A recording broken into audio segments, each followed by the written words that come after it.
versículo 1 e 2. Rogo-vos, pois, irmãos, pelas misericórdias de Deus, que apresenteis o vosso corpo por sacrifício vivo, santo e agradável a Deus, que é o vosso culto racional. E não vos conformeis com este século, mas transformai-vos pela renovação da vossa mente, para que experimenteis qual seja a boa, agradável e perfeita vontade de Deus. Amém. É muito comum nessa fase da adolescência, isso pode durar aí bastante. A seguinte pergunta: o que eu vou fazer com a minha vida? Que caminho eu vou escolher? Qual decisão eu preciso tomar? E a Bíblia sempre tem a resposta. Entrega a sua vida para Deus. Tome essa decisão movido pela graça de Deus de ser um servo de Deus, um discípulo de Jesus, não importa o preço. Se você seguir Jesus, você vai perder amigos. Você não vai ser o cara mais popular da escola. E não se importe com isso. Queira ser amigo de Deus.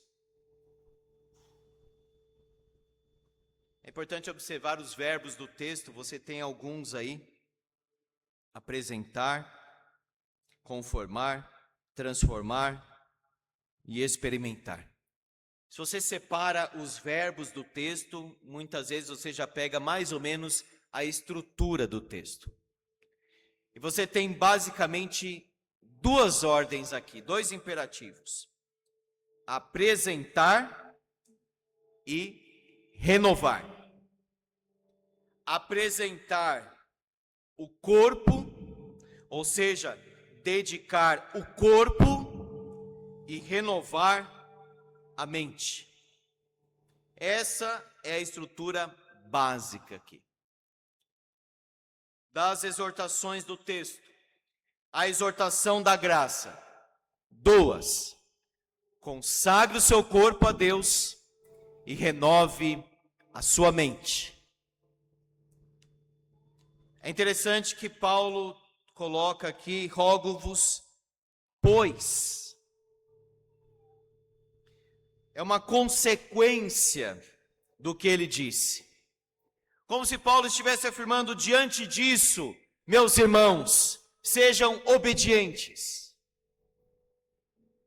Rogo-vos, ou seja, ele faz uma solicitação solene, um apelo para a igreja: rogo-vos.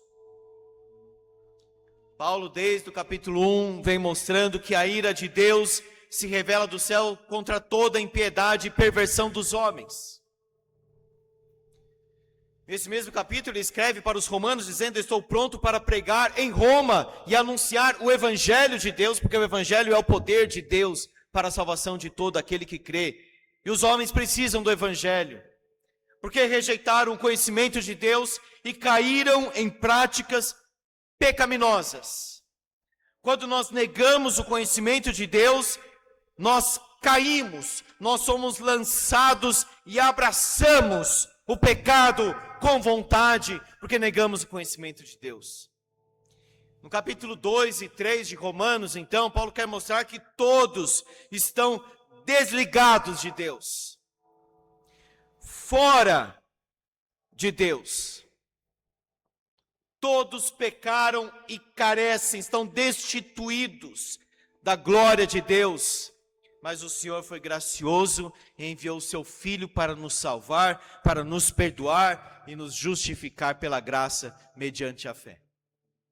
Então no capítulo 4, depois de Paulo mostrar que todos pecaram, todos estão debaixo da maldição, todos os homens, sem exceção, não cumprem a lei de Deus, são alvos da ira de Deus, do juízo de Deus e da condenação de Deus, só pode haver salvação em Jesus Cristo. Não tem nada que você faça, eu não posso fazer absolutamente nada para ser salvo e ir para o céu. Nada. Ninguém pode nada. Ninguém faz nada perfeito aos olhos de Deus. Todos nós somos pecadores e precisamos do perdão do Senhor. Agradeça a Deus pelo perdão. Agradeça a Deus pela salvação. Se esvazie do orgulho, da prepotência, que vê o pecado dos outros e não vê o próprio pecado. E diga: Senhor, eu creio no sacrifício de Jesus. Esse é o único caminho e sempre foi de salvação. Por isso que Paulo entra no capítulo 4 dizendo: Abraão foi salvo pela fé, Davi foi salvo pela fé e nós também. Abraão foi salvo pela fé porque está escrito, ele creu em Deus e isso foi imputado para a justiça. E Davi também escreveu: bem-aventurado a quem o Senhor não atribui iniquidade. Então ele entra no capítulo 5, justificados, pois, mediante a fé, temos paz com Deus.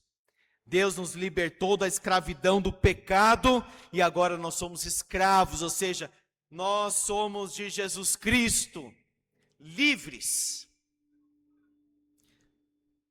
Livres para a obediência, livres para a santidade, livres para vivermos com Deus.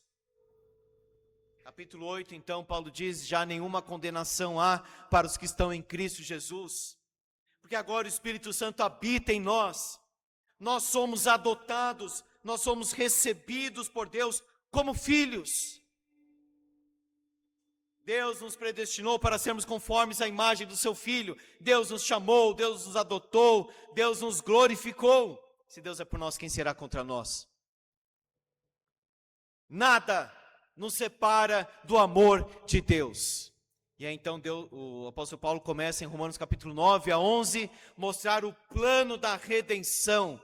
O que Deus está fazendo nessa história da redenção. O plano de Deus para Israel, para os gentios, formando um só povo, o povo da graça, que Deus agora olha para os gentios e endureceu em parte a Israel, e depois olhará novamente para eles. Paulo então para diante de toda essa doutrina e adora. Que profundidade, que riqueza, que maravilha! Quem conheceu a mente do Senhor? Quem é o conselheiro de Deus? Porque dele, por meio dele e para ele são todas as coisas, a ele pois a glória eternamente. Amém. A doutrina toca o coração. A doutrina não pode ser algo seco, árido, vazio, uma palestra, um conhecimento, não. A palavra de Deus precisa tocar o nosso coração. Depois do fundamento, vem a prática. Rogo-vos, pois. Ou seja, diante de tudo isso que eu disse, o que nós devemos fazer? Qual que é o lado prático disso? No seminário, eu lembro até hoje quando algum aluno fazia uma belíssima exposição, explicava às vezes o original, o contexto, isso e aquilo, mas não aplicava o texto. O professor, o reverendo Jorge Caneiras na época, falava assim: e daí? Ou seja, o que nós fazemos com tudo isso? Porque se eu conhecer a doutrina, mas não viver a doutrina, não adianta nada. Conhecer muito, praticar pouco, não adianta nada. Paulo então diz: rogo-vos, pois, irmãos, pelas misericórdias de Deus. Ou seja, quando você é atingido pelo amor de Deus, quando você conhece Jesus, quando você conhece a graça de Deus, quando você conhece a misericórdia de Deus, então algo irá acontecer com a sua vida. Você vai apresentar a sua vida a Deus. Você vai dedicar: Senhor, o meu corpo é teu. Diante então da misericórdia, que foi tudo que ele falou antes, rogo-vos, pois, irmãos, pelas misericórdias de Deus, porque Deus demonstrou misericórdia a vocês, porque Deus foi bondoso, porque Deus te salvou, porque Deus te perdoou. Você vai fazer alguma coisa agora. O que você vai fazer? que apresenteis o vosso corpo por sacrifício vivo, santo e agradável a Deus.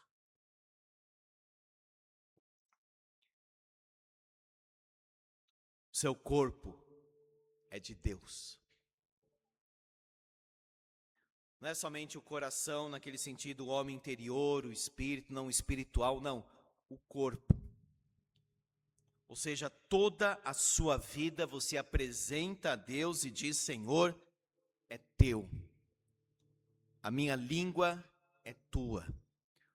As minhas mãos agora são para o teu serviço. Os meus pés vão pisar apenas em lugares que te agradam. Todo membro do meu corpo, qualquer membro, qualquer pedaço do meu corpo, agora, Senhor, é teu, é tudo teu, Senhor. A pergunta é: você dedicou totalmente a sua vida a Deus? De quem é o seu corpo? Paulo diz aqui: sacrifício vivo. Ou seja, não de animais mortos, como era no Antigo Testamento. Eu vou apresentar um animal. Não, vem o Senhor minha vida oferecer, como eles vão cantar depois, junto com a igreja. Deus não quer alguma coisa sua. Em primeiro lugar, antes de tudo, Ele quer você. Por isso que a gente sempre fala, visitante não precisa entregar o dízimo, não precisa entregar a oferta, é uma responsabilidade dos membros, porque às vezes a pessoa diz assim: eu vou para a igreja, eu entreguei o dízimo lá, eu fiz alguma coisa. Não, não. Deus quer primeiro você. Deus primeiro quer o nosso coração, como nós vimos de manhã no Salmo 51, cria em mim, ó Deus, um coração puro, me perdoa, me transforma, me renova, então ensinarei aos transgressores os teus caminhos. Um sacrifício vivo, santo, separado do mundo, dedicado a Deus.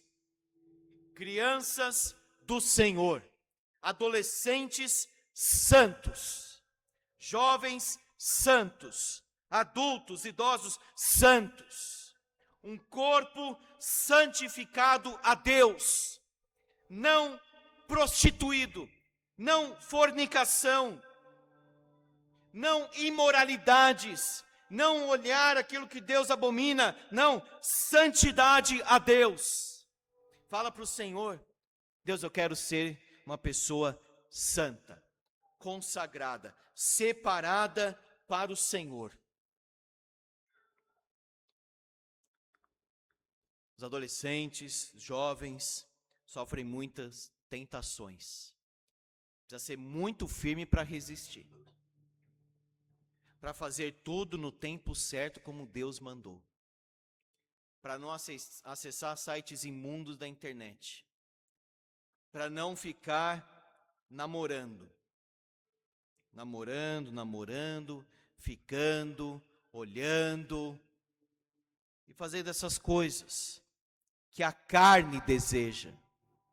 Não, meu filho, não é assim. É uma coisa da carne. A pessoa tem que lutar para mortificar isso, para ser santo. Você quer ser santo? Você quer ser do Senhor? Ore pelo seu filho, pai. Ore para Deus proteger o coração dele. Para ele não ter uma cabeça contaminada pelo mundo. Inclinada às coisas da carne. Não, Senhor, que meu filho seja santo. Que o corpo do meu filho seja dedicado ao Senhor. Sacrifício vivo, santo e agradável a Deus. Quando o sacrifício agradava a Deus, era como um aroma suave, gostoso, cheiroso. Algo que traz prazer ao coração de Deus. Isso que nós devemos desejar na nossa vida. Senhor, eu quero agradar o teu coração, eu quero ser um filho obediente. Senhor, eu quero te ouvir. Senhor, eu quero te honrar. Senhor, eu quero te respeitar, eu quero que a minha vida seja algo que, assim, o Senhor vai olhar e vai ter prazer, apesar das falhas. Esse é o culto racional. E a palavra na língua original tem a ver com a questão lógica, ou seja, racional. Não esse culto externo, o culto interno. Racional por ser espiritual. O culto, sabe qual? Da sua vida, da sua dedicação a Deus. O reverendo Hermes falava algo muito interessante no seminário. Ele dizia o seguinte: no domingo, nós consumamos o que foi feito na nossa semana. Não deve ser algo separado. Você se dedica a Deus. Errou, pede perdão, volta, lê a Bíblia, ora, adora a Deus em casa, vai adorando o Senhor, dedica a sua vida a Deus durante a semana. Você chega aqui no domingo para entregar o ápice dessa dedicação, dessa entrega. E não algo deslocado da semana. Aqui está o culto, aqui está a semana, não. É como se a sua semana fosse uma consagração e chegasse aqui no culto e aí você fala: Senhor, eu vou te adorar, porque eu te adorei a semana inteira. Eu consagro a minha vida porque eu consagrei o meu tempo todo para o Senhor. Culto racional, a sua vida. Não adianta cantar se o seu coração não canta. Não adianta dizer: Senhor, eu sou teu, se o seu coração não está dizendo isso para Ele. Não adianta dizer: Deus, eu quero ser um sacrifício vivo, santo e agradável, e nem pensar nessas palavras. É o culto racional, é o culto que envolve a sua cabeça, o seu coração, a sua vida. Consagre o seu corpo. Ligado a isso, a segunda ordem: renove a sua mente. Olha só: não vos conformeis com este século, mas transformai-vos pela renovação da vossa mente, para que experimenteis qual seja a boa, agradável e perfeita vontade de Deus. Então é interessante observar os verbos do texto e as ligações do texto. Como se você fizesse assim um mapa mental.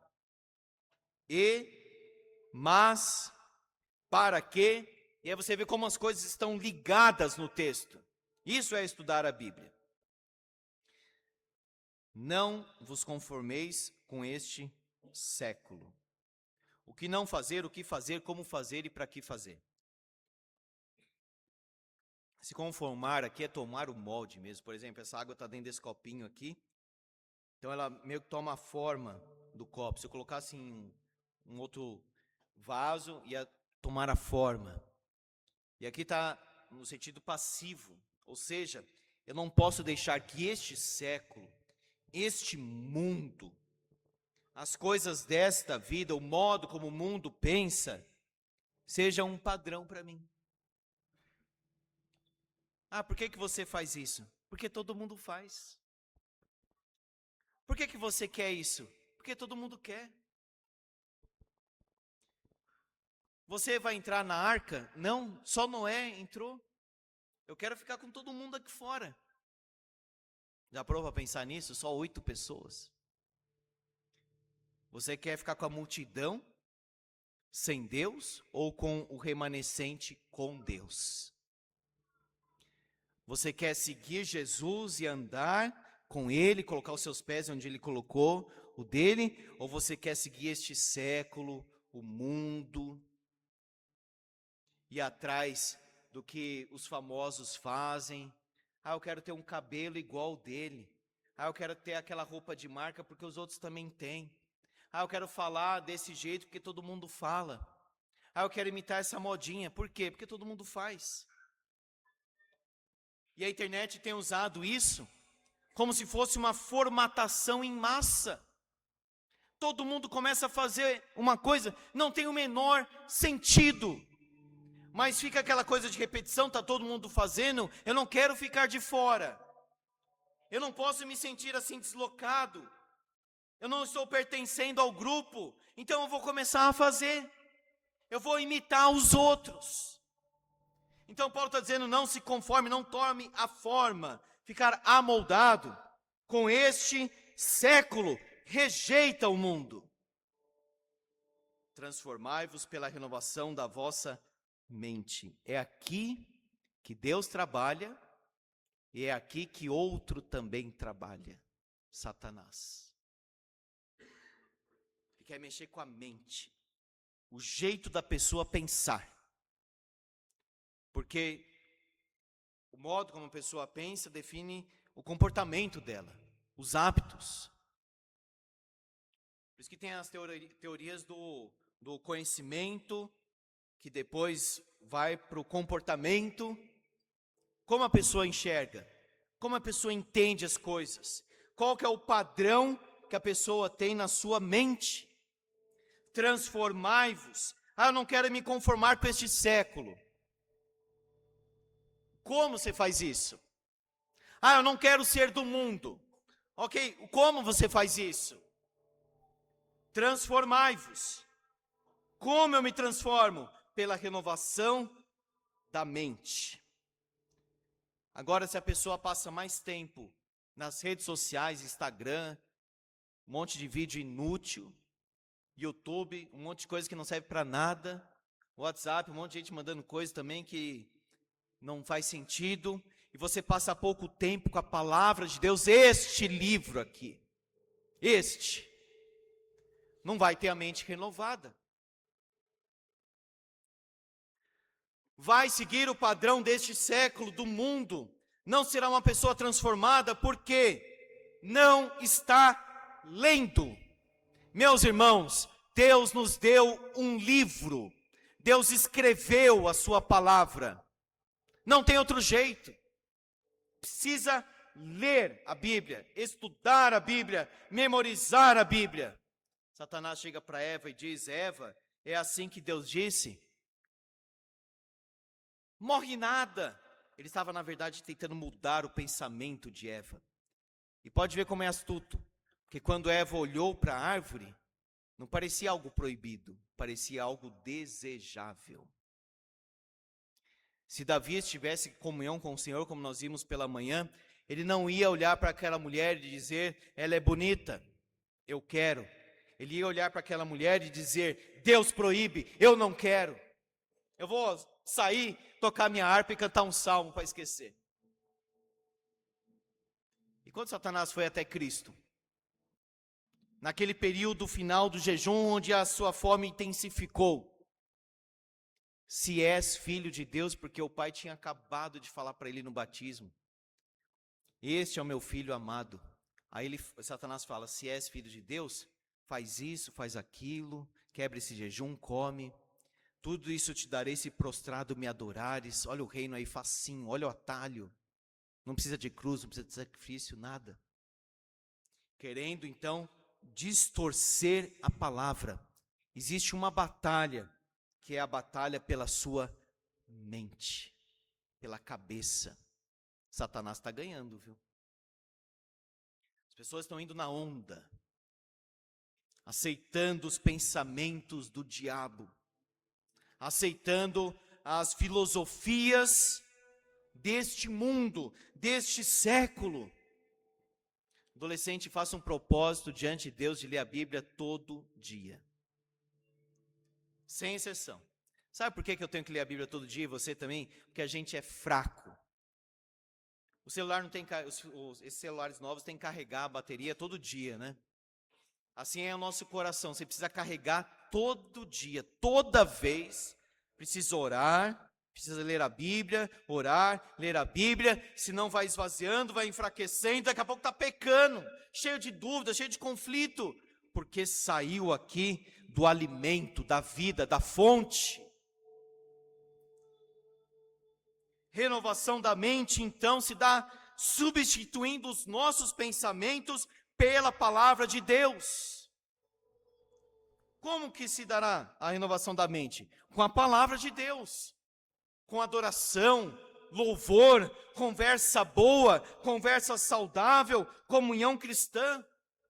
Você, pai, traga o filho para a igreja, não seja preguiçoso, traz o filho para a programação, traz o filho para os trabalhos da igreja, deixa o seu filho ver que Se você pode ir para a reunião de oração, você vai. Se você pode ir para o estudo bíblico, você vai. E ele vai ver que isso é importante para você.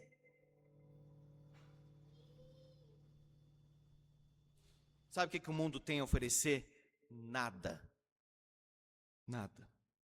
Não tome a forma, transforme. E cuidado com isso aqui, a mente. Leia, medite, memorize a palavra, cante louvores. Para de seguir essas pessoas aí, falam coisas que não agradam a Deus. Começa a seguir coisa boa. Melhora os filmes que assiste, as coisas que assiste na televisão. Não é errado, não é reprovado. A gente não está falando para viver numa bolha, não. Mas toma cuidado. O que eu estou ouvindo? O que eu estou falando? O que eu estou assistindo? Eu estou lendo a Bíblia? Eu estou orando? O que eu estou fazendo com a minha vida? Qual é a vontade de Deus? Olha só.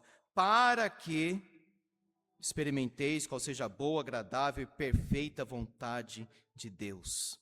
O que Deus tem para a nossa vida é melhor. Sempre. A vontade de Deus é sempre superior num sentido máximo. Às vezes pode ser difícil tomar uma decisão por Cristo e falar, eu vou seguir Jesus, porque a gente fica pensando, mas o que vai custar? O que vai acontecer comigo? Não fica pensando não fica calculando não, porque a vontade de Deus é sempre melhor.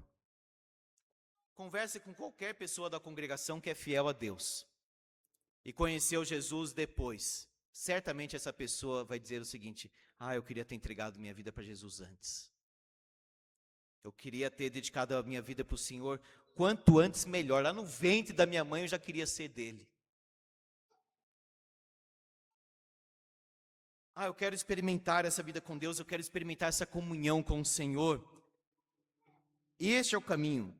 Rejeita o século, transforme a sua vida pela renovação da mente, e aí você vai experimentar a vontade de Deus. É boa. Satanás vai dizer, não é bom não, mas é bom, é melhor.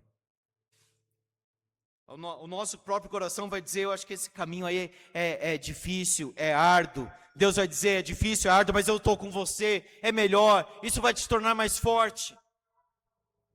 Agradável, perfeita. Você já dedicou a sua vida para o Senhor? Você já disse, Senhor Jesus, este corpo é teu, a minha vida é tua. Até dormir, eu quero dormir para a tua glória. Quer comais, quer bebais, façais outra coisa qualquer, fazei tudo para a glória de Deus. Como disse o pastor John Piper, até esse suco de laranja eu quero tomar para a tua glória, Deus. Tudo para a tua glória. Eu quero jogar futebol, vôlei, basquete para a tua glória.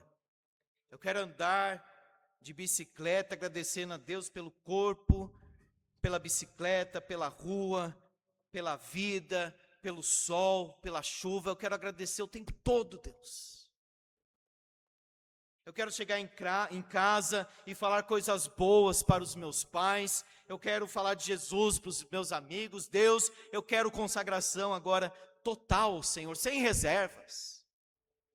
Sem ficar medindo e calculando. Eu quero entregar a minha vida hoje para o Senhor Jesus de uma forma completa. Senhor, renova a minha mente. Coloca a tua palavra, tira esses pensamentos e coloca a tua palavra, Senhor. Coloca as palavras de Cristo. Eu quero parar com essas músicas mundanas, carnais, que falam de traição, de rock revoltado, essa promiscuidade. Senhor, agora eu quero abandonar isso, agora eu quero te servir. Meus irmãos, quando a gente conhece o Senhor, a gente deixa tudo, porque Cristo é sempre melhor. Cristo é sempre melhor. Eu lembro quando eu conheci o Senhor, eu era mais ou menos um adolescente, 17, 18 anos. Conheci o Senhor de verdade. Tinha pôster no quarto, Metallica, Iron Maiden, rasguei tudo aquilo, não servia para nada, só piorou minha vida aquilo. 2 gavetas cheias assim de CD, quebrei tudo e falei, agora vou servir o Senhor Jesus. E outras coisas mais aconteceram, não me arrependo de nada, de nada. Sofrendo por ser um cristão, bullying, desprezo, o pessoal da banda que eu tocava lá agora já me rejeitava e tudo. Você perde muita coisa, mas o que você ganha é infinitamente melhor. Não tem nem comparação. Na verdade, a minha obediência deveria ter sido muito mais objetiva e direta. Não demora, não. Não fica calculando, não. Decida hoje, Senhor, eu quero te servir. Hoje eu tomo uma decisão. Movido por tua graça, pelo teu amor, eu vou te servir. Meu corpo é teu. A minha cabeça agora será preenchida pela tua palavra. Eu vou te seguir, Pai. Em nome de Jesus. Amém. Feche seus olhos.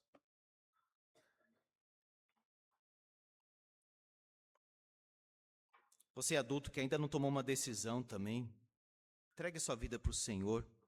Talvez você já entregou antes, faz isso de novo. Renova sua aliança com o Pai.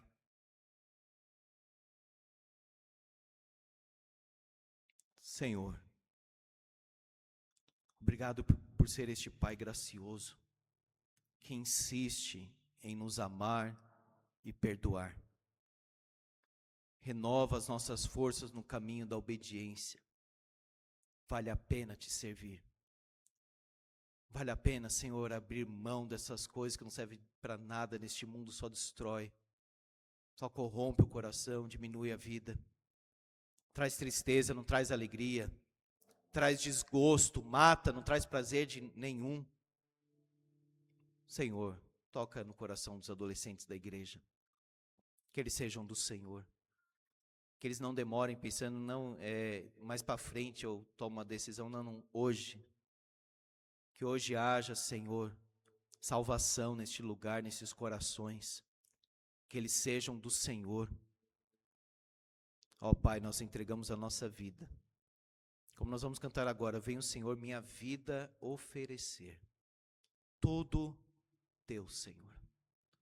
O nosso carro teu, nossa casa tua, nosso dinheiro teu, nosso corpo, nosso esforço, tudo teu, Senhor. Enche, preenche toda a nossa vida. Os nossos estudos, Senhor, para a tua glória. O nosso trabalho, preenchendo aquela planilha, Senhor, para a tua glória. Os relacionamentos, tudo, Senhor, para a tua glória, para o teu louvor e para a tua honra. Toma-nos em tuas mãos. Nós apresentamos o nosso corpo para o Senhor. Nós fazemos essa consagração, essa dedicação ao Senhor. Nós não queremos este século, este mundo. Nós rejeitamos, ó Deus.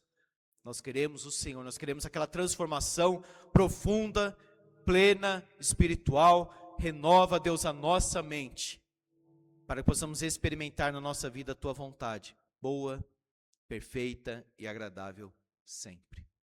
Em nome de Jesus. Amém. Convido então os adolescentes para